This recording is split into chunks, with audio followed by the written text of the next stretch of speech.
Salut, c'est Ludo. Aujourd'hui, je vais te montrer 3 réglages essentiels à faire si DaVinci Resolve rame pendant ton montage.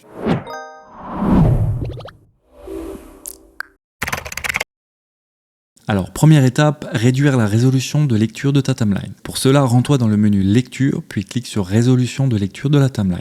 Tu peux choisir entre Full, Demi et Quart. Je te recommande Demi ou Quart, surtout si tu travailles avec des fichiers lourds. Pense simplement à revenir en pleine résolution lors de tes corrections colorimétriques pour obtenir un rendu d'image fidèle, notamment sur les détails fins ou les artefacts de compression. Deuxième réglage essentiel, activer la mise en cache des rendus. Pour cela, rends-toi dans le menu Lecture, puis Rendu et choisis entre le mode automatique ou utilisateur. En mode automatique, c'est le logiciel qui décide quoi rendre, contrairement au mode manuel où tu as la possibilité de rendre les clips que tu veux. Il te suffit de faire un clic droit sur un clip dans la timeline, puis d'en rendre la page fusion, sélectionner On. Tu sauras que le rendu est terminé quand la ligne au-dessus de ton clip passera de rouge à bleu. Une fois ton projet terminé, pense également à supprimer les caches dans le menu Lecture, puis supprimer les rendus et sélectionne tout. Sache également que DaVinci Resolve peut supprimer automatiquement les caches pour toi. Pour activer cette option, rends-toi dans les préférences du logiciel, panneau utilisateur. Dans l'onglet Gestion des caches, coche Supprimer automatiquement les fichiers de cache et choisis la fréquence de ton choix.